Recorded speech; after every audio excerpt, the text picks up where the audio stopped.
아버지께서 만들어주셨거든. 네 아빠하고 나하고 그것을 비밀 아지트 삼으며 놀았어.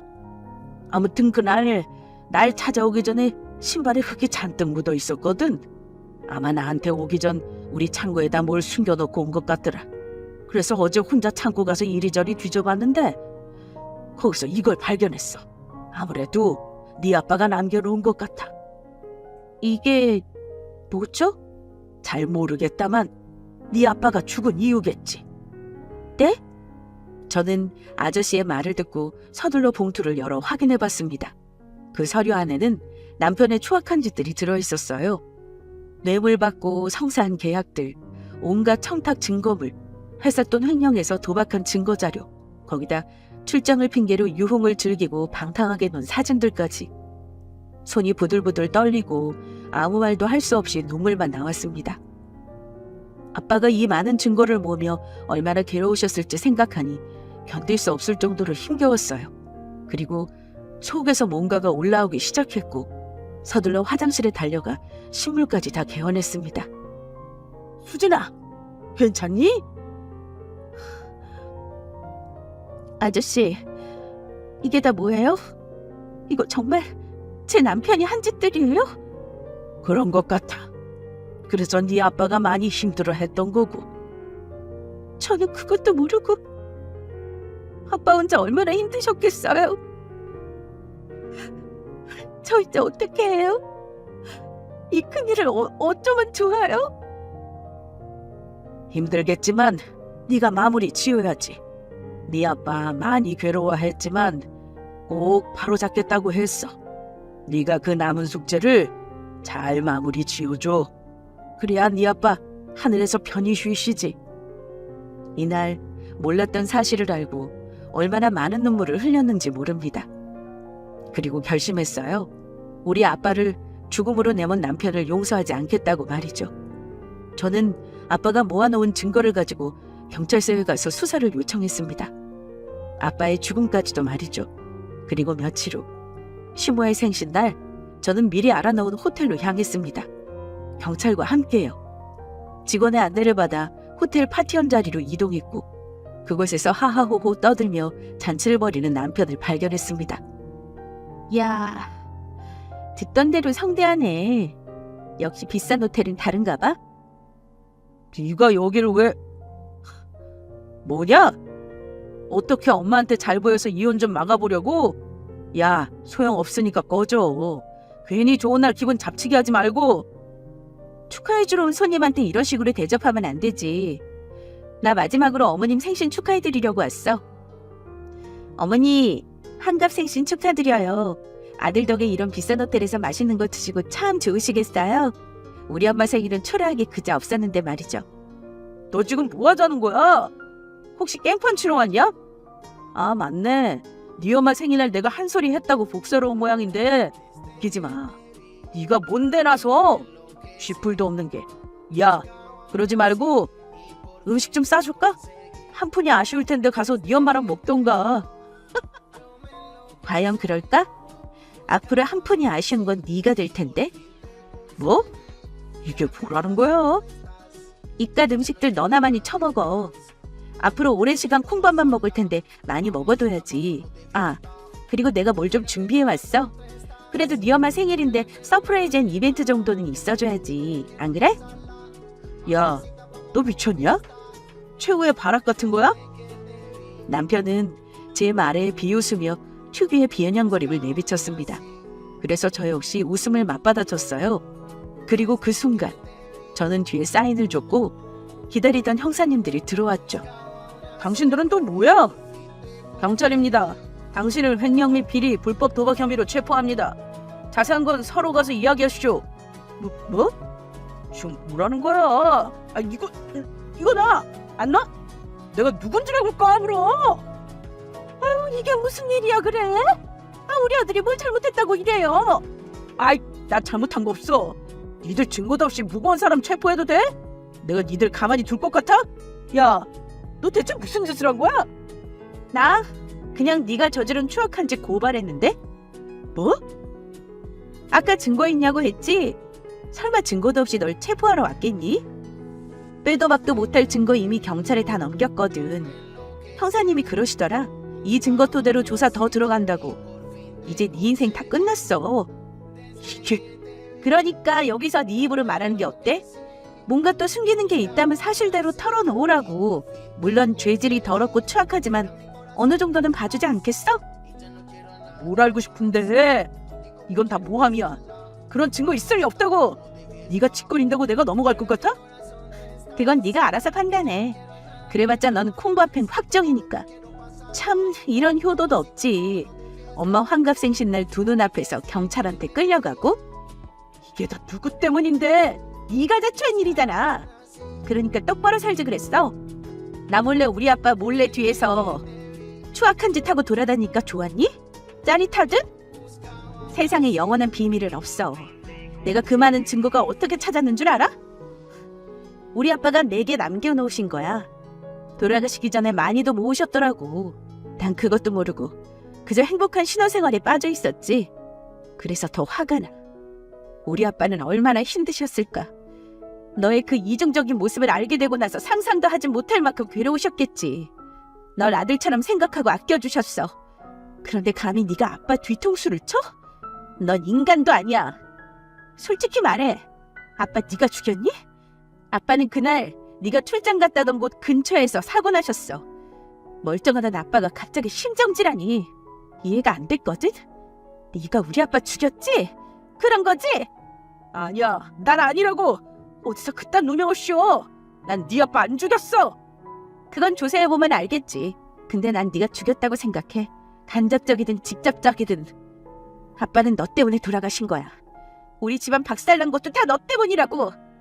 절대 용서 안 해. 평생 너 저주할 거야. 넌 감옥에서 오랫동안 콩밥 먹으며 그 죄 달게 받아. 우리 집안 무너뜨린 장본인이 감히 엄마랑 날 거짓 취급해? 형사님, 우리 아빠 죽음엔 남편의 개입이 분명 있을 거예요. 철저히 조사해주세요. 얼른 서로 가시죠. 잠깐만. 난 진짜 억울하다니까. 당신을 이렇게 선량한 시민 막 잡아가도 되는 거예요? 난 그냥 진짜 조금 빼돌린 것 뿐이야. 정말이라고. 그 증거가 확실하다는 보장도 없잖아. 형사님들 이게 다 모함입니다. 예? 이게 순순히 이혼하기 싫으니까 수작 부리는 거라고요. 아니 아실 만한 분들이 왜 이런 장난에 놀아납니까? 글쎄 가자고요. 가서 이야기하세요. 남편은 계속해서 억울하다며 소리를 고래고래 질렀지만 형사님들의 손에 의해 처참히 끌려나갔습니다.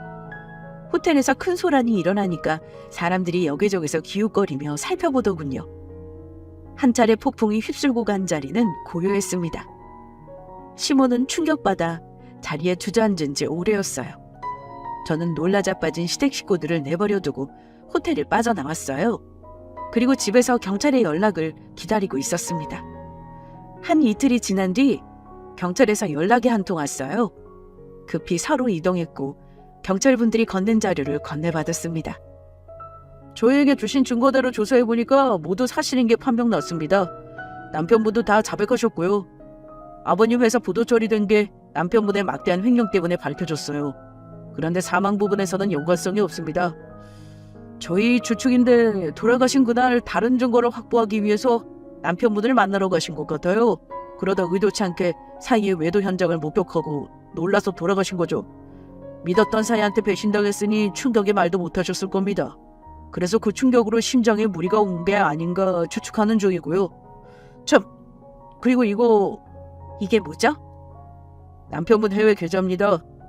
아버님 사업 자금을 여기로 빼돌렸더라고요. 일부 금액이 남아있어서 가족분께 돌려드리려는 거고요. 이렇게나 많이 빼돌린 건가요? 예, 그렇더라고요. 계약금을 가로채기도 했고 회사 돈을 교묘하게 빼돌리기도 했고요. 어쨌거나 아버님께서 모아놓으신 증거들 아니었으면 잡지 못했을 거예요. 해외에다 계좌를 둔 정도면 보통 교활한 게 아니거든요. 아무튼 다른 정황이 포착되면 다시 연락드리겠습니다. 경찰이 건넨 계좌에는 엄청난 금액이 찍혀 있었습니다. 원래 이것보다 더 많았다고 해요. 그간 남편이 저 몰래 흥청망청 놀면서 썼겠지만요. 아무튼 저는 아빠가 남겨준 돈을 가지고 엄마를 찾아갔습니다. 그리고 그간 있었던 모든 일을 놀라지 않게 잘 설명해드렸어요. 아빠가 눈을 감는 마지막 순간에도 얼마나 힘드셨을지 생각하며 구슬피 우셨습니다. 남편은 빼도 박도 못할 증거들로 결국 감옥에 들어갔어요. 그리고 저는 아빠가 남겨주신 돈으로 엄마와 다시 새 삶을 시작했습니다. 비록 갚아나가야 할 빚들이 있지만 충분히 이겨낼 수 있습니다. 하늘에서 아빠가 저희와 함께 해주실 테니까요. 그럼 지금까지 긴 사연 들어주셔서 감사합니다. 안녕하세요. 서울에 거주 중인 40대 중반의 여자입니다. 저는 회사를 퇴직하고 나서 현재 제 사업체를 운영하고 있어요. 내가 내 사업을 잘할 수 있을까라는 두려움에 미루고 미루던 사업을 시작하게 된 계기는 이혼 때문이었습니다. 참 희한하죠? 결혼 생활의 끝인 이혼을 계기로 제 인생의 제2막이 시작되었으니 말입니다. 저는 남편의 무능력함, 무기력함, 뻔뻔함, 끝없는 거짓말 때문에 이혼했어요. 거기에 시어머니의 아들 사랑이 결정적인 한 방을 먹이면서 제가 이혼을 택하게 되었죠. 우리 떨어져서 지내자. 그게 무슨 말도 안 되는 소리야. 당신의 사람이 왜 그렇게 무책임해? 다시 잘해볼 생각을 해야지. 자기 일 어그러졌다고 바로 떨어져서 지내자는 소리가 나와? 지호한테 미안하지도 않냐? 어? 당신 지금 이렇게 하는 거 가장으로서 책임 회피하는 거야. 알아? 누가 이혼하재? 그냥 잠깐 좀 떨어져 지내자는 거야. 잠깐만 떨어져 지내자고. 지호한테 계속 안 좋은 걸 보일 거야? 그거는 당신도 싫잖아. 툭하면 독촉장 날라오고 사람들 집 앞에 찾아오고. 나도 지호한테 그런 걸 보이기 싫어. 우리 지호 잘 키워야 할 거 아니야. 당신도 그래서 계속 회사 일에 몰두하는 거잖아. 수철이 형이 통영으로 내려와서 일 좀 도와달라길래 잘 됐지 뭐. 나도 가서 목돈 모아서 올게. 주말마다 내가 서울로 오던 당신이 지호 데리고 통영으로 놀러 오던 그렇게 오고 가면 되잖아. 그냥 주말부부 한다고 생각하자. 어? 내가 이 집에 없어야 은행이고 사람들이고 여기를 안 찾아올 거 아니야. 여보, 지호 생각해서 우리가 조금만 더 고생하자. 어? 제 전남편은 툭하면 사업을 말아먹고 빚을 지고 다시 사업을 시작하고를 반복하는 사람이었습니다. 연애 시절에는 그런 걸 몰랐어요. 결혼 준비를 하면서도 몰랐죠. 그 사람은 늘 저한테 자기 일을 잘해나가는 모습, 여러 개의 사업체를 운영하는 그냥 잘 나가는 모습만 보여줬거든요. 하지만 그건 일부였던 것이었습니다. 사업을 했다가 망했다가 돈을 갚았다가 빌렸다가 결혼 생활 내내 불안함을 안고 살아야만 했습니다. 언제 이 남자 사업이 잘못될지 모른다. 언제 또 빚쟁이들이 시달릴지도 모른다는 불안감으로 말이죠. 그 불안감 때문에 저는 아이를 막달까지 회사에 나갔고 아이를 낳고도 정말 빠르게 복직을 했습니다. 가장이 가장 노릇을 못하고 있었으니 말이에요. 내가 실질적인 가장으로서 안정적으로 내 직장을 유지해야만 했죠. 하지만 저 혼자 노력하면 뭐 하나요? 남편이라는 사람이 늘 똑같은 상황을 만들어냈습니다. 늘 똑같은 그 최악의 상황을 말이에요. 재수씨! 재수씨 안에 계신 거 알아요? 문 좀 열어보세요. 네! 재수씨도 자식 키우시면서 이러시면 안 되죠. 상철이가 빌려간 돈 때문에 우리 집 지금 길거리에 나앉게 생겼습니다. 예? 재수씨! 저희 애들 이혼 과정에서 자라게 만들 거예요. 이거 보세요, 재수씨! 진혜수씨는 무슨... 이것 봐요. 김상철 그 자식한테 우리 돈 이달 안으로 안 갚으면 진짜 고소고고 다 할 거라고 전해요. 알겠어요? 알겠냐고! 아들아이가 4-5살쯤 되었을 때였습니다. 그때는 남편의 사업이 쫄딱 망해서 빚독촉에 시달리던 시기였죠. 툭하면 은행에서 독촉장 날아오는 것도 모자라서 남편에게 돈을 빌려줬던 지인들마저도 우리 집까지 찾아오곤 했습니다. 고성을 지르고 심한 사람들은 문을 발로 차기까지 했어요. 아들아이가 그런 것에 하도 놀라서 남자만 보면 울었던 때도 있었죠. 그런 상황에서 남편은 우리가 헤어진 것처럼 지내자라는 말을 했습니다. 위장 이혼 개념이라고 생각할 수 있겠네요. 아는 형님이 통영에서 일을 시작하는데 자기한테 오려고 했다면서 그 사람은 사실상 떠날 준비를 다 해둔 채 제게 통보를 했습니다. 위장 이혼 주말 부부 뭐 이런 것을 말이에요. 아들아이한테 그런 모습을 계속 보여서 좋을 것이 없을 것 같아 저는 남편의 말대로 하기로 했습니다. 그때부터 아들아이가 초등학교에 입학할 때까지 대략 3년에서 4년 가까이 저희는 주말 부부로 어찌 보면 위장 이혼을 하며 살아가는 부부로 지내게 되었죠. 아니 지우 엄마, 이거를 너무 이기적이라는 생각 들지 않으세요? 한두 명도 아니고 지우 때문에 얼굴이며 팔에 상처 나서 말 나오는 애들이 많은데 이건 정말 아니잖아요. 처지 바꿔서 생각해봐요. 지우가 학교 가서 꼬집 펴오고 하면은 괜찮으시겠어요? 그리고 창간 수업 때 보니까 지우 혼자서 계속 앉았다 일어났다 하고 여기저기 돌아다니고 자꾸 지우 혼자서 수업 매 끊고 하던데 뭐 ADHD 그런 거 아니에요? 아우, 애가 그러면 어디 상담이라도 좀 받던가 해야지. 다른 사람들한테 피해라는 피해는 다 주고. 유난히 아빠를 좋아했던 아들아이. 아들아이는 아빠와 떨어져 지내게 되면서 정서적으로 아주 불안해했습니다. 그러지 않았던 아이였는데 유치원에서도 초등학교에 입학해서도 반 친구들과 다툼이 잦는다는 문제로 통제가 안 되는 아이라는 문제로 저는 여러 명의 학부모에게 사과를 해야 했어요. 제 아들아이 때문에 다른 아이들이 힘들어했던 게 맞았으니까요. 아이를 데리고 상담도 다녀보고 정말이지 힘든 시간을 보냈습니다. 남이 아닌 내 아이여서 더더욱 힘들었던 것 같아요. 내 아이를 포기할 수는 없으니 말입니다.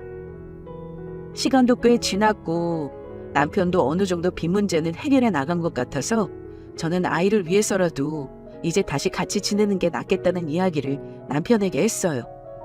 서울로 다시 오라고 말입니다. 통영까지 찾아가서 이야기했어요.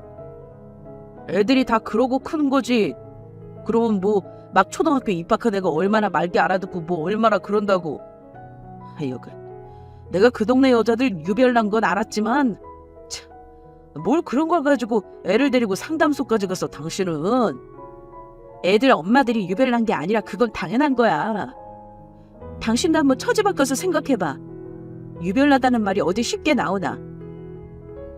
지호 생각해서 이렇게 지내는데 이렇게 지내는 거 지호 위한 거 아닌 것 같아. 다시 서울로 올라와서 같이 지내. 지금은 올라가기 좀 그래. 아직 뭘 해야 할지 정리도 안 됐고 계획도 좀 다시 세워둬야 하고. 사람들 말에 휘둘리지 말고 그냥 무시하자. 지호가 뭐가 그렇게 유별나다는 거야. 안 그래? 나 이제 겨우 숨통 튀었어. 이제 숨 좀 돌리려고 하는데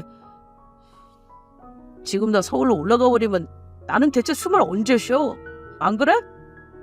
남편은 아들아이가 문제가 있는 게 아니라 주변 학부모들이 유별난 것이라면서 상황을 대수롭지 않게 넘기려 했습니다.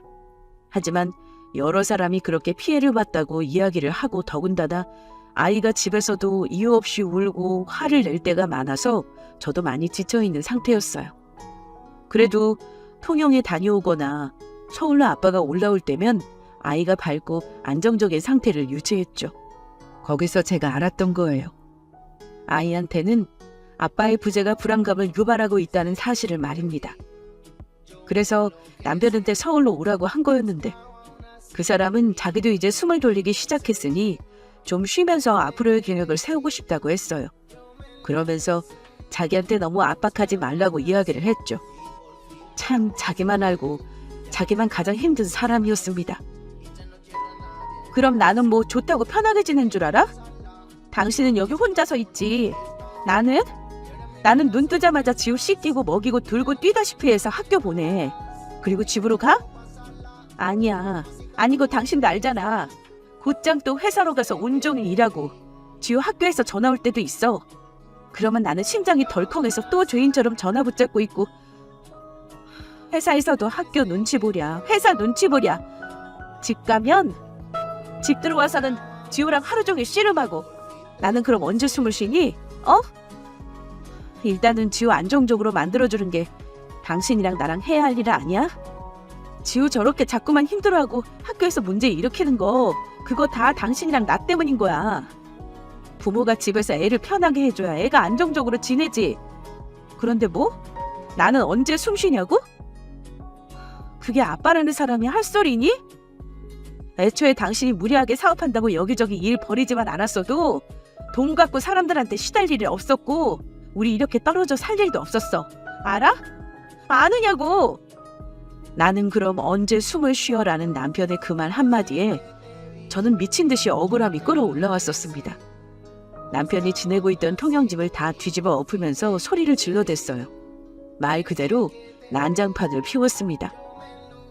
어쩌면 아빠라는 사람이 저렇게 책임감이 없는 것인지, 어쩌면 남편이라는 사람이 저렇게 자기 혼자 생각을 하고 있는 것인지 그게 이해가 되지 않았죠. 지우는 대체 무슨 죄야? 막말로 지우, 우리 같은 부모 안 만났으면 훨씬 밝고 훨씬 사랑받으면서 컸을 거야. 적어도 당신이 부모라면은 애한테 책임은 다해야 하는 거 아니야? 내가 부모 선택해서 태어난 것도 아니고 지우는 그냥 태어난 건데 우리가 부모였던 거야. 어린애가 뭣도 모르고 왜 아빠랑 떨어져 살아야 하는지도 모르고 그냥 부모가 그러라니까 그렇게 살고 있는 거잖아 지금. 이건 진짜 아니지 않아? 왜 애가 우리 때문에 피해를 봐야 하는데? 이건 아니잖아. 저 순간에 아들아이한테 정말 미안했습니다. 늘 미안함이 있었지만 저 때는 더더욱 미안했어요. 미친 사람처럼 펑펑 울었습니다. 저희 친정엄마가 가끔 그런 소리를 하셨었거든요.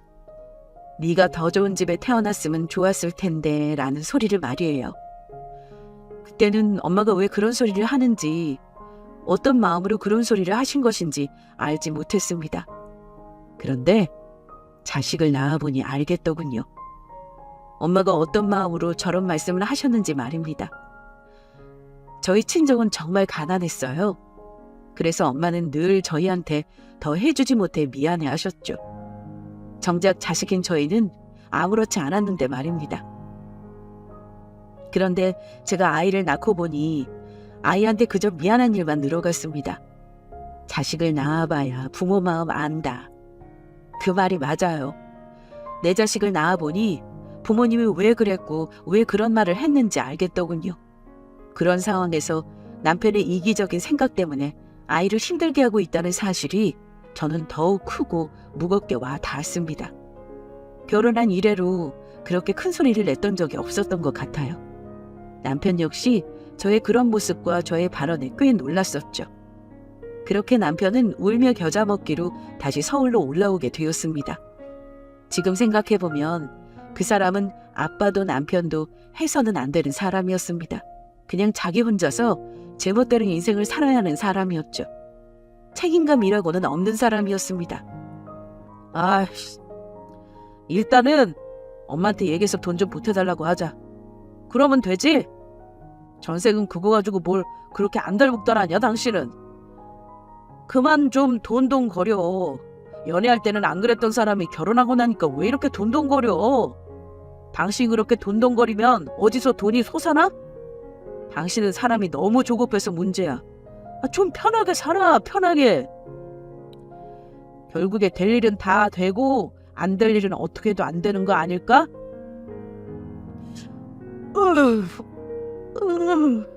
어머니한테 돈 맡겨놨어?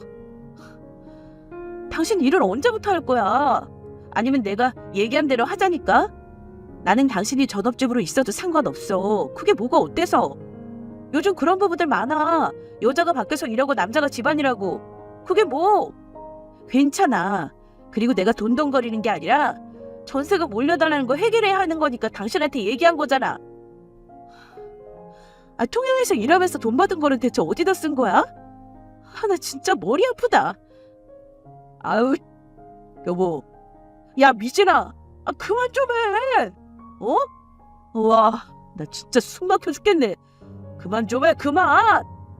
통영에서 번 돈 빚 갚고 나 거기서 먹고 사는데 썼어. 왜? 그럼 나는 거기서 아무것도 하지 말고 먹지 말고 빚만 갖고 있었어야 했어? 와, 진짜 숨 막히게 만드는 거 어디 가서 배우기라도 했어? 왜 이래 진짜. 전세금 그거 올려달라고 하는 거 내가 엄마한테 돈 달라고 할 거니까 그만 좀 해. 그리고 내가 쪽팔리게 집에서 행주나 들고 살아야겠어? 너는 나랑 이때까지 살아놓고 나를 몰라? 나 일할 거야. 내 사업할 거라니까. 아씨, 그냥 나 좀 놔둬. 진짜 숨 막혀서 집구석에 못 붙어 있겠네. 진짜. 아빠 어디가? 아빠 어디 가는데 아빠? 당신 진짜 이럴 거야? 애 앞에서 자꾸 큰 소리 낼래? 이게 지금 뭐 하는 거야? 어? 어디 가는데? 자꾸 애 불안하게 이럴래? 왜 이래 정말? 이걸 놔! 나 당분간 엄마 집에 가 있을 거니까 나한테 연락하지 마. 지호 핑계 대면서 나한테 연락하지도 말고. 나도 좀 숨 좀 쉬자, 숨 좀! 남편은 툭 하면 자기 부모님께 모든 걸 의지하려 했습니다. 저희는 당시에 전세로 살았어요. 그런데 전세금을 올려달라고 하길래 그걸로 이야기하다가 남편과 다투게 되었었죠. 아이 앞에서 큰 소리 내고 싶지 않아 안방에서 이야기를 한 것이었는데 남편은 버럭 화를 내고는 나갔습니다. 제가 자꾸 자기를 숨도 못 쉬게 만든다면서 말이에요. 제가 정말 그랬을까요? 조금만 자기한테 책임감이 무겁게 느껴지거나 부담스럽다고 느껴지면 어디로든 도망치려고 하는 그 사람의 성격을 알고 있었기에 저는 늘 차분하고 좋게 좋게 이야기했습니다. 그런데 지켜보는 것도 하루 이틀이죠. 자기 일을 할 거다 말만 할 뿐 늘 집에서 놀고 먹는 남편을 보는 것도 저도 지쳤습니다. 그렇다고 집안일을 해두는 사람도 아니었어요. 그래서 제가 제안을 했었어요. 그냥 내가 바깥일을 할 테니 당신이 집안일을 하면서 아들아이도 잘 봐주고 하는 게 어떻겠냐고 말입니다. 그런데 그건 또 싫다고 저한테 버럭 화를 내고 그냥 악순환이었어요. 그런 상황에서도 제가 참고 지냈던 건 딱 한 가지뿐이었습니다. 아들아이가 아빠가 있다는 사실만으로도 안정감을 느끼고 생활한다는 것, 그거 한 가지뿐이었어요. 그런데 남편은 또다시 자기가 심적으로 힘들다고 느끼자 시어머니 댁으로 가버렸습니다. 아들아이는 엉엉 울면서 자기 아빠한테 매달렸고요. 남편은 아들이 매달리던 자기 부인이 이야기하던 다 필요 없다는 듯이 굴고는 휙 나가버렸습니다. 집안에는 또다시 아들아이와 저만 덩그러니 남게 되었죠. 너는 네 남편기를 그렇게 죽이고 싶으냐? 내가 참... 너희는 어떻게 조용히 살지를 못하니? 어? 상철이가 어려니 알아서 할까? 그냥 좀 네 남편이 알아서 하겠거냐고서 믿고 기다리는 게 그게 그렇게 어려워? 아유, 여자가 너무 요란스럽게 굴면 남자가 자기 할 일을 못하는 거야. 어? 네 남편이 집에서 좀 있으면 어때서 그걸 가지고 아주 그냥 애를 얼마나 들들 볶는 것인지. 아유, 너 정말 그러면 안 되는 거야. 어? 그러면 될 일도 안 되는 거라고. 내가 너희 결혼할 때 이야기했었지? 상철이는 네가 자꾸 잘한다 잘한다 해줘야 더 잘할 테니까 그저 잘한다 잘한다만 해주면 된다고. 아유, 네가 그렇게 네 남편 갈구고 무시하면 지호 그 녀석도 자기 아비 알기를 우습게 알기밖에 더 하겠어? 어? 남편이 그렇게 시댁으로 도피를 해버리고 얼마 있지 않아서 시어머니는 저를 불러냈습니다. 뭐 뻔했죠.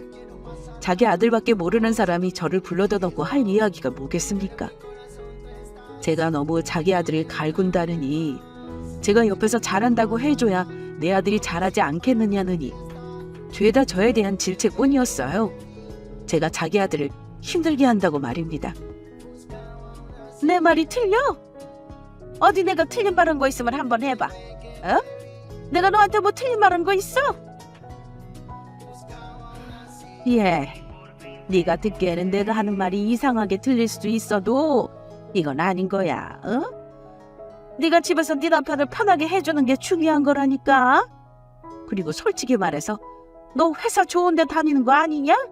그 좋은 회사 다니면서 받는 돈으로 살아도 충분한 거 아니야? 그런데 뭐가 그렇게 궁핍하다고 돈돈거리냐고요? 어머니 아들 때문에요. 어머니 아들 때문에 그래요. 네, 어머니 말씀 맞죠. 저도 그렇게 생각해요. 집에서 가족끼리 서로 편안하게 해줘야 밖에 나가서 자기 일도 더 잘하고 하죠. 저도 그렇게 생각해요. 그런데 어머니, 어머님 아드님도 저 너무 힘들게 해요. 그 돈 벌어서 어디다 쓰냐고 하시려고 하신 거죠? 그 돈으로요? 저 혼자 생활비 다 감당하고 어머님 아들이 저질렀던 일 그거 남은 돈 그것도 제가 이자 찍고 있어요. 그 인간이 통영 가서 벌어서 뭐 어떻게 했다는 거요? 그거 고작 일부예요. 저도 서울에서 돈 벌어서 애 키우고 그 인간이 버린 애 수습하고요. 생활하고요. 애 키우고요.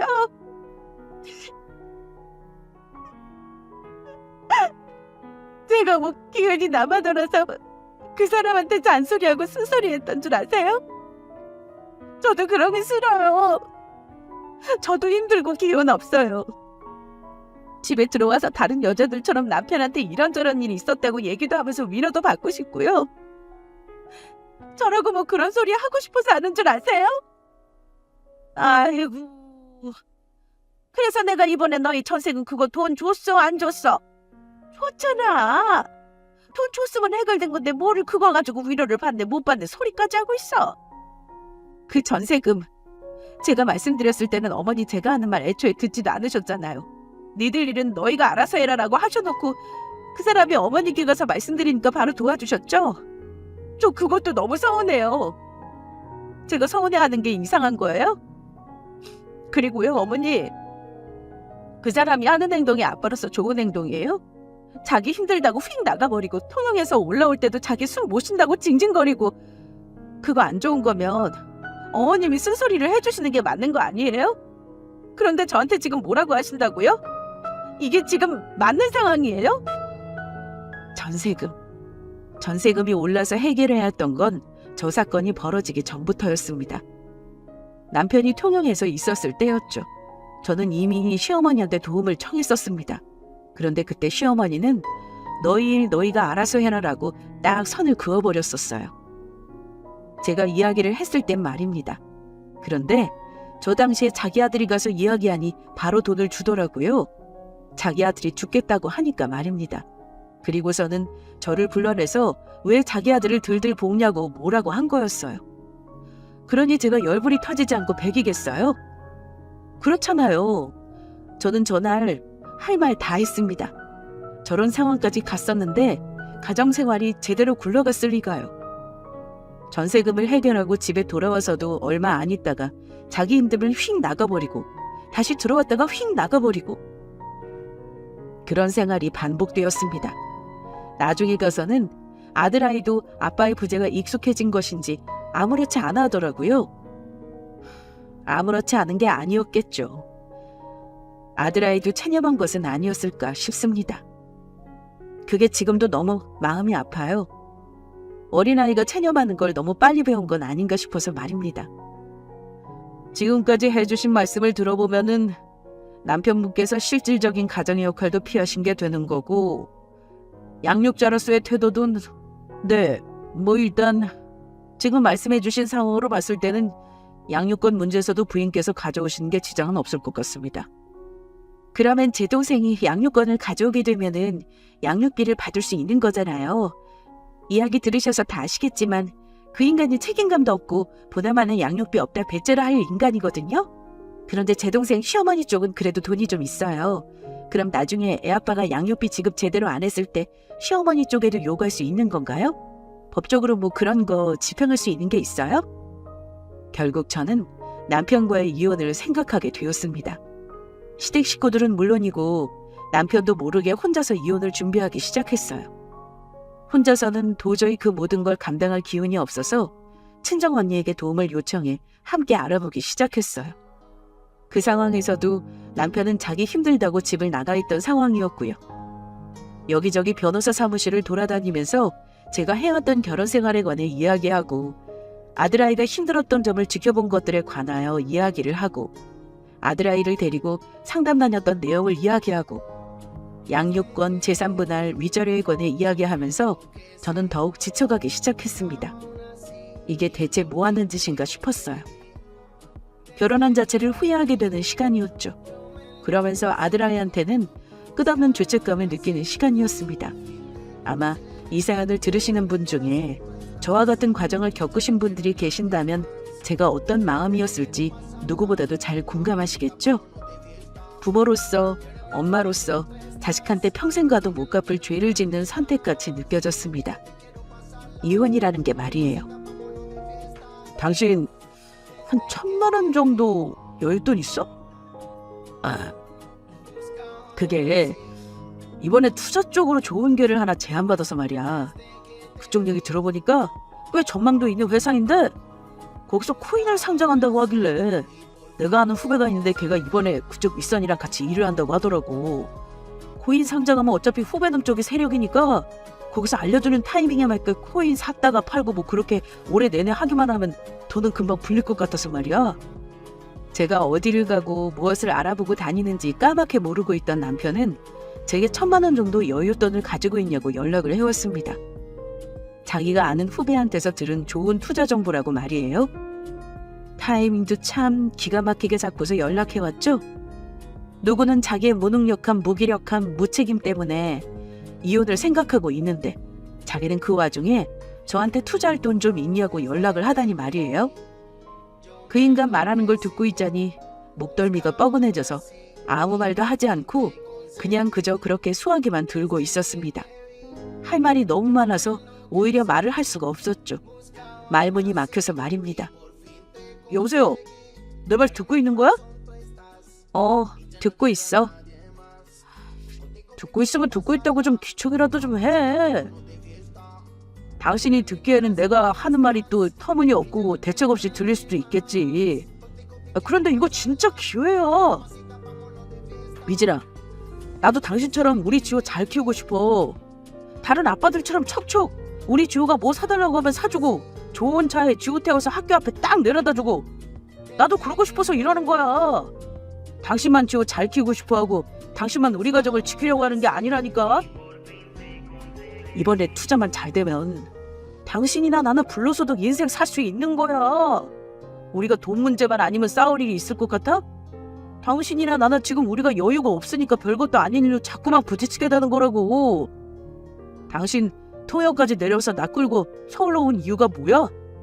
지호가 아빠 없으면 불안정해하니까 이건 아니다 싶어서 온 거 아니야? 그런데 지금 우리 지내는 꼴을 봐봐. 서울에 있다 뿐이지 그때랑 다를 게 뭐가 있냐고. 안 그래? 당신 여윳돈 없으면 차영한테 어떻게 부탁 좀 해볼 수 없을까?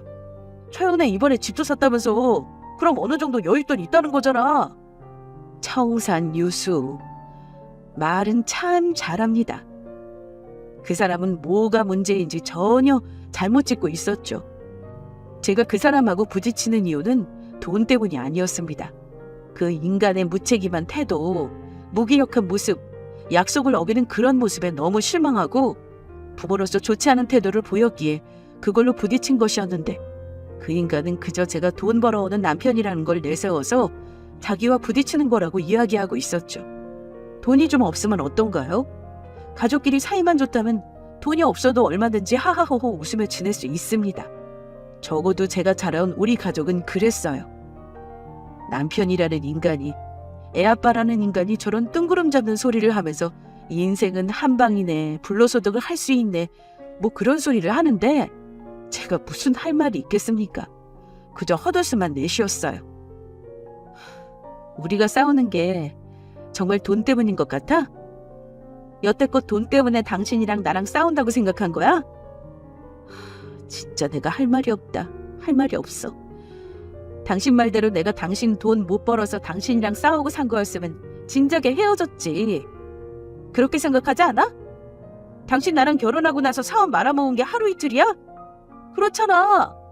당신이 겨우 그 정도밖에 생각 못해서 나랑 싸우는 거야? 당신은 뭐가 중요한지 몰라. 또 그 소리야? 거짓말 좀 하지 마. 거짓말 좀.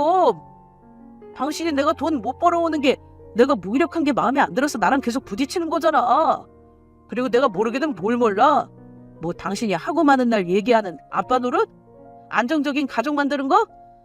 아이고, 대한민국에서 그렇게 사는 사람들이 몇이나 될 것 같아? 다 돈이야. 돈이 있어야 뭐가 되는 거라고. 아, 됐어. 내가 애초에 당신한테 돈 얘기를 꺼내는 게 아니었다. 뭐 손발이 맞아야 돈을 벌어먹든가 하지. 됐어.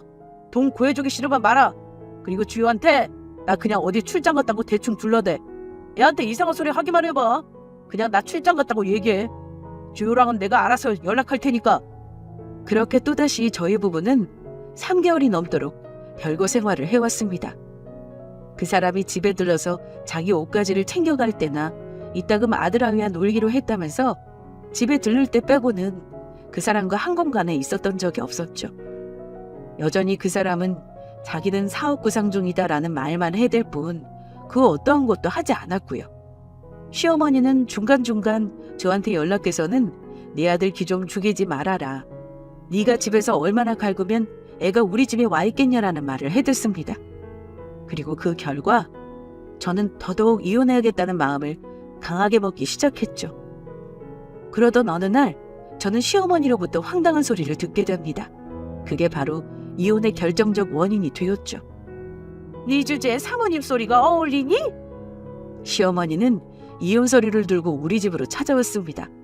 다행히 아들아이는 집에 없었던 상태라 그 몹쓸 상황을 목격하지 않을 수 있었죠. 시어머니는 제게 이혼을 하라고 했습니다. 제가 자기 아들과 어울리는 급이 아니라고 말이에요. 뭘 그렇게 멀뚱멀뚱 있어? 너희 지금 사는 꼴이 이게 부부니? 그냥 남이지. 이혼해. 우리 상철이 회사 차렸다. 내가 그랬지? 상철이 그놈 그저 옆에서 잘하고 있다, 잘한다라고만 해주면은 분명히 자기 길 찾아서 나설 녀석이라고. 너는 그것 하나를 못해서. 아휴, 어쨌든 네가 서운하게 들을지는 몰라도 나는 어미로서 내 아들 앞길 또다시 막히는 걸 보고 싶지도 않아. 이제 다시 자기 일 찾아서 일 좀 해보려는 애 앞길 막지 말고 너도 네 길 찾아서 가고 우리 그렇게 하자. 지호는 우리가 키우마. 너도 그게 낫지? 그게 지금 무슨 말씀이세요? 이혼하더라도 지호는 제가 키워요. 그리고 그 사람이 회사를 차렸다고요? 돈 1,000만 원이 없어서 저한테 돈 좀 구할 수 있냐고 물어봤던 사람이에요. 그런데 그 사람이 회사를 차렸다고요? 아이고, 네가 우리 장소를 왜 데리고 가? 남의 집한테 끊길 일 있나? 너한테 돈 받으면 돈 구할 곳이 뭐 없는 줄 아냐? 내가 돈 주기로 했어. 그 녀석 얘기 들어보니까 충분히 커질 가능성 있는 사업이길래 내가 땅 좀 정리하고 해서 주기로 했다. 아이고, 내가 이러니 너랑 우리 상철이 이혼시키려고 하는 거야. 부부간에 서로 급이 맞아야지. 지금도 봐봐. 회사 차린 거 잘됐다는 말 한마디를 안 하지. 내가 네가 우리 상철이 무시하는 걸 보기 싫어서라도 너랑 우리 상철이 이혼시키란다. 어? 지호도 우리가 키울 거야. 상철이나 너나 젊은데 지금이라도 너희 각자 급에 맞는 사람들 만나면 좀 좋니? 나도 우리 아들놈 급에 맞는 새 며느리 들여서 좀 시어미 대접 좀 받으면서 살아보자. 시어머니는 제게 이혼을 요구하면서 제 아들아이에 대한 양육권까지 자기네가 가져갈 것이라고 했습니다. 자기 아들이 회사를 차렸으니 경제적으로도 저보다 훨씬 여유 있게 될 것이라고 말이에요. 제가 그 인간이 어떤 인간인지 알고 있는 상황에서 회사를 차렸다는 그 말을 믿을 수가 없었어요. 애초에 이혼할 생각이었고 양육권에 대해서도 철저히 준비해둔 상황이었기에 사실 이혼하는 그 자체에 대한 두려움은 하나도 없었습니다. 다만 그 인간이 정말로 자기 회사를 차린 것인지 제 두 눈으로 확인을 하고 싶었어요. 시어머니가 저를 자기 앞에 앉혀주고서 콧대 높이고 있는 꼴이 너무 꼴보기 싫었거든요. 저는 급하게 회사를 조퇴하고 시어머니를 따라 그놈이 차렸다는 회사의 위치로 향했습니다. 제가 남편까지 있는 자리에서 이혼 도장을 찍겠다고 했거든요. 시어머니는 그런 말을 하는 저를 가소롭다는 듯 바라보며 앞장서서 나섰죠. 너 이게 대체 뭐냐? 아들, 이게 뭐야? 이게 회사 맞는 거야? 엄마. 야, 당신이 엄마라고 여기를 왜 같이 왔어? 일단 나가자. 나가서 얘기해. 어딜 나가? 이거 뭐야? 이거 대체 어떻게 된 거야? 너 바른 대로 말해. 바른 대로 말 못해? 남편이 차린 회사라고 찾아간 그곳을 본 시어머니는 혼절할 직전까지 가게 되었습니다. 사무실은 사무실이었어요. 그런데 그 사람의 사무실이 아니었던 거죠. 사무실 내부에는 담배 연기가 자욱했고 남편을 포함한 몇몇 남자들이 모여서 포커나 하고 앉아 있었습니다. 자기 회사 사무실이 아니라 그냥 아는 선배 사무실이었던 거예요. 저는 역시나 하는 생각에 그 인간을 그저 한심하게 바라보고 있었죠.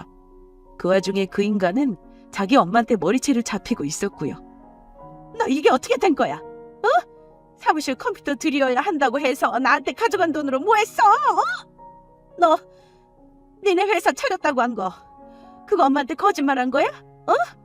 너 그럼 보증금 한다고 가져간 돈으로는 뭐 했어? 뭐했냐고? 엄마 칭찬 좀 하고 아프다고 말을 할 수 있게 해줘야 놔줘야 내가 말을 할 거 아니야. 엄마 미철아 여보 엄마 좀 말려봐. 남편은 자기 엄마한테 거짓말을 한 것이었습니다. 자기 엄마가 가진 재산을 빼돌려서 저한테 말했던 그 코인의 돈을 왕창 넣으려고 한 것이었어요. 그놈의 불로소득에 눈이 멀어서 말입니다.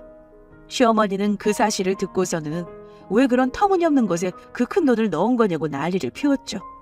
그나마 다행인 건 땅을 팔기 전에 알아서 시어머니가 자기의 재산 중 일부를 지켰다는 것이었습니다. 자기 아들이 회사를 차린 게 아니라는 걸 알고 나자 시어머니의 태도는 또다시 바뀌었어요. 그날 저 자리에서 저는 이혼할 거라는 사실을 알린 뒤 아들아이와 함께 친정 근처로 이사를 한 상황이었죠. 시어머니는 매일매일 오다시피 우리 집에 찾아와 저를 설득하려 했습니다. 동정을 유발해서 말이에요. 미진아, 너 이렇게 이혼하면 나는 어떡하냐? 상철이 그놈 그거 내가 정신 제대로 차리게 단단히 혼냈어. 그놈 그거 너랑 우리 지우한테 미안해서 어찌할 줄 모르고 있다니까. 아유, 그놈 그거 지금 이혼하면 누가 걷어가겠니? 내가 너희 이혼 모르고 제대로 하면은 땅이고 뭐고 다 네 앞으로 넘겨줄게. 어머니, 저 땅이고 뭐고 다 필요 없어요. 어머님 말씀대로 저는 그냥 제 급에 맞게 살려고요. 제 급으로는 그 사람 같은 남자랑 같이 살 수가 없어요. 그 인간이 제가 감당하기는 너무 철딱서니가 없어요. 그거 어머님도 아시잖아요. 그런 와중에 땅이고 뭐고 그런 게 다 무슨 소용이 있겠어요? 저는 우리 지우한테 더는 못 볼 걸 보이고 싶지도 않고 더 이상 애 불안하게 만들고 싶지 않아요. 앞으로는 저 더 찾아오지 마세요. 땅을 주든 집을 주든 이미 저는 그 인간과 이혼하기로 마음먹은 상황이었기에 시어머니와 어떤 말에도 넘어가지 않았습니다. 시어머니가 제게 이혼을 이야기하기 전부터 이혼에 대한 준비를 해왔던 저였기에 저는 양육권을 가져올 수 있었고 재산 분할 위자료 역시 제가 계획했던 대로 받아낼 수 있었어요. 그래도 아들아이의 아빠이기에 현재 아들과 그 사람이 주말마다 볼 수 있도록 하고 있습니다. 그 사람은 아들아이를 집에 데려다 주면서 저한테 주라고 선물이나 편지를 보내기도 하는데 소위 그 외양간 고치는 거죠.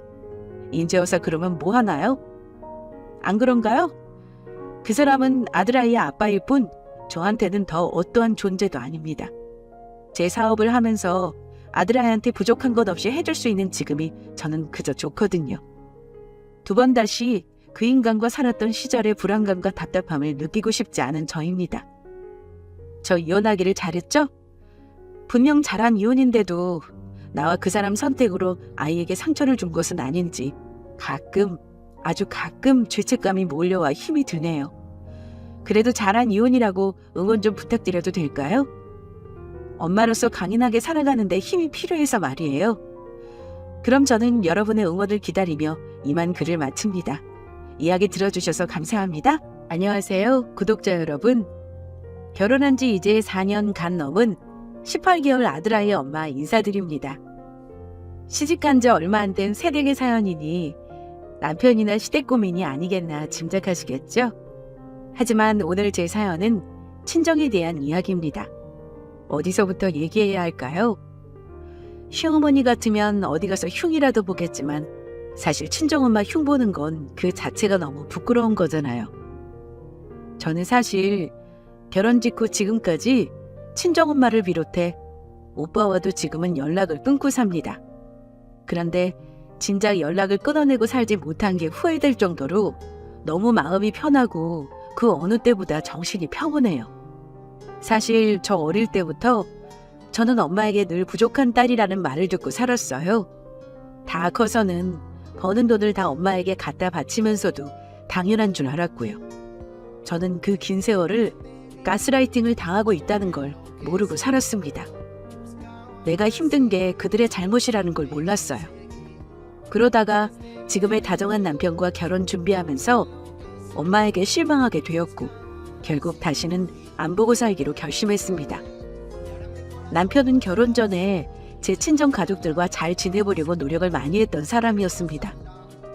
남편이 어떤 노력을 했는지 저는 잘 알기 때문에 지금은 물론 앞으로도 친정 가족들과는 보고 살 생각이 없어요. 남편은 결혼 1년이 지난 후 아빠가 되고 싶다고 저를 졸랐습니다. 남들에게는 쉬운 문제가 저는 결정이 쉽지 않더군요.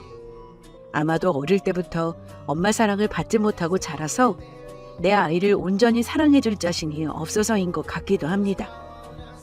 남편이 아이 같다고 설득하면서 하는 말이 이랬어요. 너는 정말 좋은 엄마 될 수 있어. 내년이면 너도 33이잖아. 더 미루지 말고 올해 지나가기 전에 우리도 아이 가질까? 네가 낳아만 주면 내가 너 힘든 거 전부 다 도와줄게. 나는 내가 다 해줄 자신 있어.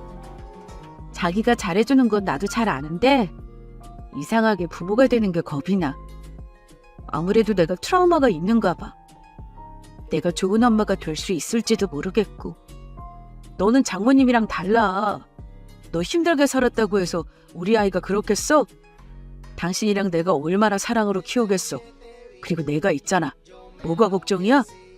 남편은 저런 식으로 신랑 일을 1년 넘게 했습니다.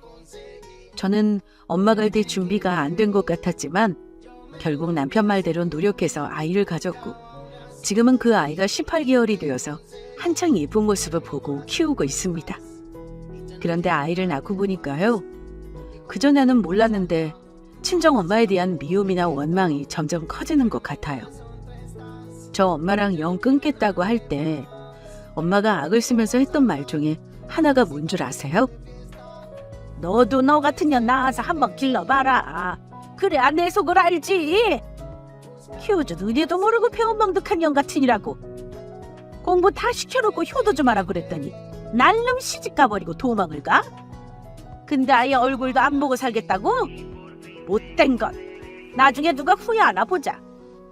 엄마가 눈까지 벌개져가며 저에게 소리 지르는 거 보는데 저는 이상하게 차갑게 마음이 더 식어버리고 눈물 한 방울 안 나오더라고요. 아이 낳고 보니까 엄마가 저 같은 딸년 낳아서 길러보라는 말이 자꾸 떠올랐는데요. 막상 아이를 낳고 보니 엄마가 더 이해가 안 갔습니다. 내 속으로 낳은 자식이 이렇게나 예쁜데 우리 엄마는 왜 나를 이렇게 구박하고 이용만 했을까 하고 말입니다. 내가 낳은 아이는 눈에 넣어도 안 아플 정도인데 왜 엄마는 자기 배 아파 낳은 딸을 왜 사랑해주지 않았을까 하는 생각이 수시로 고개를 들었어요. 이런 생각으로 마음이 힘들 때면 엄마를 앞으로도 영영 용서하지 못할 것만 같았습니다. 어릴 때 생각해보면 저는 거의 방치 수준으로 학대를 받은 것 같아요. 집에는 읽을 만한 책도 없었고 가지고 놀 장난감도 없었습니다. 그 당시에는 물론 지금처럼 이런 환경이 아니었겠지만 엄마 자체가 아이를 낳고 기르는 거에 대한 생각과 고민이 아예 없는 사람이었습니다. 엄마는 너무 무지했고 자식에게 신경을 안 썼던 것 같아요. 엄마는 거의 매일을 고스톱 치러 다니고 본인 놀러 다닌다고 바쁜 사람이었습니다. 막일하시는 아빠 돌아오실 저녁에 들어와서는 급하게 저녁을 차리곤 하셨고 제가 혹여 쌀을 안 불려놓으면 제 등짝이나 뺨을 후려치곤 했습니다. 그나마 제가 초등학교 3학년 때 엄마는 아빠와 이혼하셨습니다. 아빠도 그닥 자식을 생각하는 분은 아니어서 자식은 엄마에게 놔두고 집을 나가셨고요. 그 뒤로 고등학교 때인가 아빠 부고를 듣고 엄마와 장례식장에 갔던 기억이 납니다. 저는 위로 3살 많은 오빠가 있어요.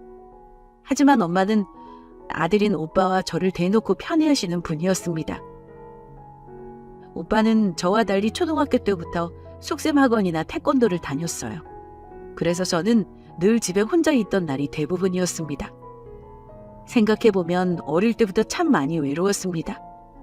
엄마는 제 기억에 단 한 번도 비 오는 날 우산 들고 학교 앞으로 데리러 온 적이 없어요. 그 어린 초등학교 1학년 때 비가 오는 날이면 다음 비 오는 날에는 엄마가 데리러 오겠지 하고 기다렸는데 결국은 그 한 번을 안 데리러 왔던 게 저희 엄마입니다. 지금 생각하면 진짜 엄마는 무슨 생각으로 자식을 키우고 살았던 걸까요? 학교 준비물이나 숙제 같은 걸 한 번도 물어본 적 없고 챙겨준 적 없어서 늘 준비물을 못 챙겨가서 혼나야 했던 기억이 납니다. 학교에서 잘 지내는지 기본적인 것에도 관심을 가지지 않았고 제가 초경을 시작했을 때조차 엄마는 저에게 따뜻한 말을 해준 적 없었습니다. 오히려 저에게 이제 너까지 생리를 하니 돈이 더 들게 생겼네. 아유, 난 몰라. 엄마는 하루에 하나씩만 생리대 줄 테니까 나머지는 네가 알아서 해라. 이렇게 말씀하셨고 저는 부끄러운 마음에 친구에게도 차마 빌리지 못해 학교 양호실에서 간신히 받아 쓰거나 학교 휴지로 뒤처리를 하곤 했습니다. 고등학교 가서는 바로 알바를 했어요. 패스트푸드점이나 레코드 가게에서 일하면서 용돈을 벌어 생리용품이나 필요한 속옷을 샀습니다. 그러고 보니 중학교 가고 난 뒤부터는 엄마가 속옷을 챙겨준 기억도 없는 것 같네요. 어린 시절 받았던 상처가 머릿속에서 떠나지 않아 계속 엄마가 미워지네요.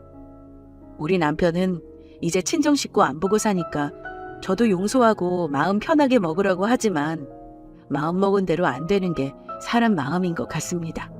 어린 시절에도 이 정도였으니 제가 성인이 되고 나서는 어찌 살았는지 짐작이 가실 겁니다. 엄마는 저 고등학교 때 공부를 잘하는지 못하는지 대학은 어디를 가고 싶어 하는지 관심이 없었어요. 제가 공부하는 것보다 그달의 아르바이트비를 왜 안 갖다 바치냐고 타박을 했던 분입니다. 학원 한 번 다닌 적 없는 저는 고3 내내 친구가 다 푼 문제집 빌려가며 공부했고 간신히 교대에 합격했습니다. 엄마의 무관심과 가난으로 힘들었지만 계속 이렇게 살지 않으려면 공부를 해야겠다는 생각을 강하게 했기에 이 악물고 했던 것 같습니다.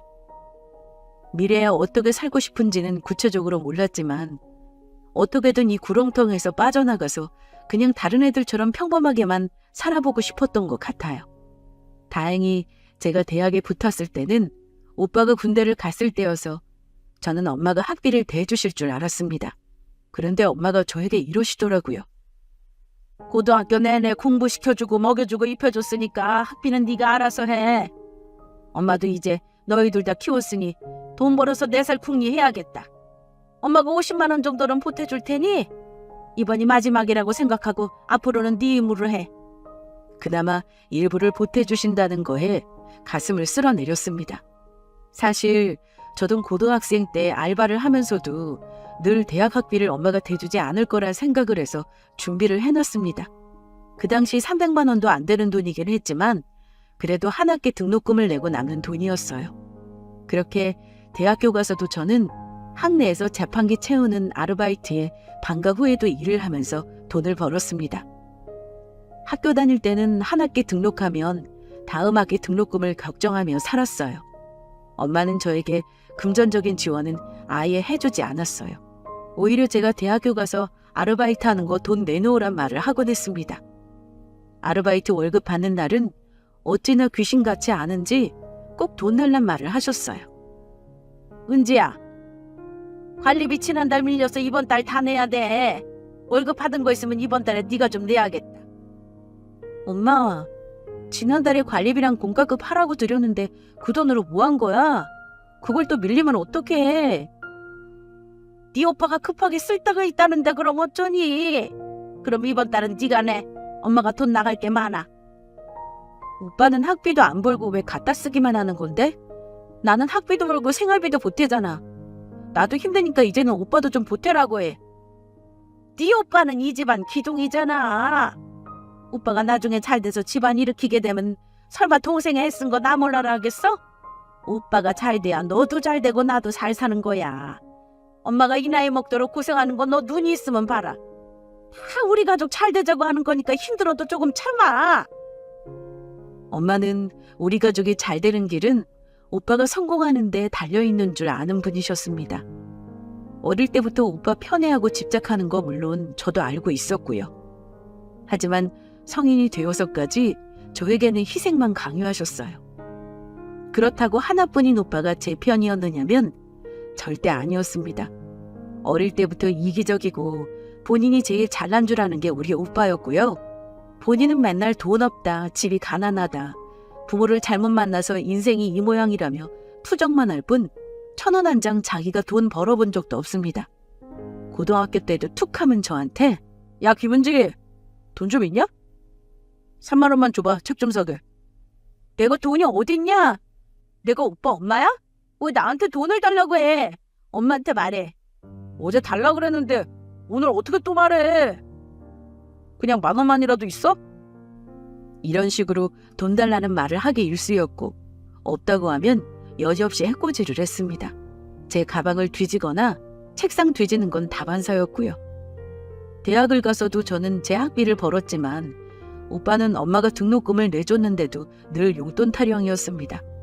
오빠는 인서울 법대에 겨우 들어가긴 했는데 군대 다녀오고 졸업하고 나서는 허파에 바람이 들었는지 사법고시 공부를 하겠다고 고시원에 들어가더라고요. 그때부터는 완전 저와 엄마의 등골을 빼먹는 빌런이었습니다. 저는 힘들게 대학 졸업하고 임용시험 합격해 초등교사로 근무하면서 늘 집에서 독립을 하고 싶은 꿈을 꿨습니다.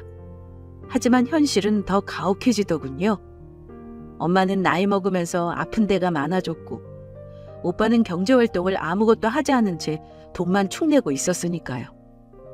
저는 엄마나 오빠가 전화나 문자를 하면 가슴이 철렁 내려앉았습니다. 저에게 전화해서 할 말이라고는 돈 달라는 말뿐이었거든요. 저는 대학 내내 엄마와 오빠에게 시달리면서도 언젠가는 나도 평범하게 살 날이 올 거라고 믿었습니다. 하지만 졸업하고 임용돼서 선생님이 되어서까지 나아지지 않는 상황을 보면서 저는 늘 이런 생각을 했습니다. 아, 나는 남들처럼 연애나 결혼은 못하겠구나. 엄마와 오빠한테 등골만 빼먹히다가 망하기 전에 빨리 돈을 모아서 독립해야겠다. 그리고 당연한 말이었지만 연애나 결혼은 꿈도 꾸지 않았습니다. 행복한 가정을 꾸리고 싶은 꿈을 꾼 적도 물론 있었죠. 하지만 그건 상상에서만 가능한 일일 뿐 시궁창 같은 현실에서는 절대 이루어지지 않을 거라고 생각했습니다. 같이 직장 생활하는 또래들은 한창 예쁘게 꾸미고 자기를 위해 뭔가를 하는데 저는 월급날만 되면 엄마와 오빠에게 생활비를 붙이느라 제 용돈 빼고는 거의 돈이 남지 않았습니다. 오빠는 말할 것도 없고 엄마는 제 월급날까지 다 꿰차고 있으면서 제 돈을 자기 돈처럼 쓰셨습니다. 제가 돈 나오는 옹달샘도 아닌데 툭 하면 급하다면서 돈 붙이라고 한 적도 많아요. 엄마는 저에게 당연한 듯 늘 무언가를 바라기만 하셨습니다. 은지야, 이번 달은 한 20만 원만 더 보내라. 네 오빠 고기도 좀 해먹여야 하고 나도 필요한 거 좀 사려니까 돈이 좀 모자랄 것 같아. 그 정도는 여유 있지? 너 나한테 안 보내는 돈 있는 거 엄마도 다 알아? 엄마, 오빠도 나한테 툭 하면 돈 모자라다고 전화와. 돈이 모자라면 그거 맞춰서 써야지 왜 더 쓸 생각을 해? 엄마도 이제 몸 좀 괜찮으면 파트타임 일이라도 하면 안 돼? 아파트 임대료랑 관리비 말고도 생활비 많이 드는데 언제까지 내가 다 감당할 수는 없잖아. 엄마가 무릎이 얼마나 아픈지 알아? 너는 엄마가 일하다가 쓰러지면 병원비가 더 든다는 걸 알아야지. 그동안 키워준 거 몇 년 동안 갚는다고 생각해. 내가 너 키우면서 든 돈 계산하려지만 너는 아직 멀었어. 엄마는 왜 저를 낳고 키운 걸 빚쟁이가 돈 받는 것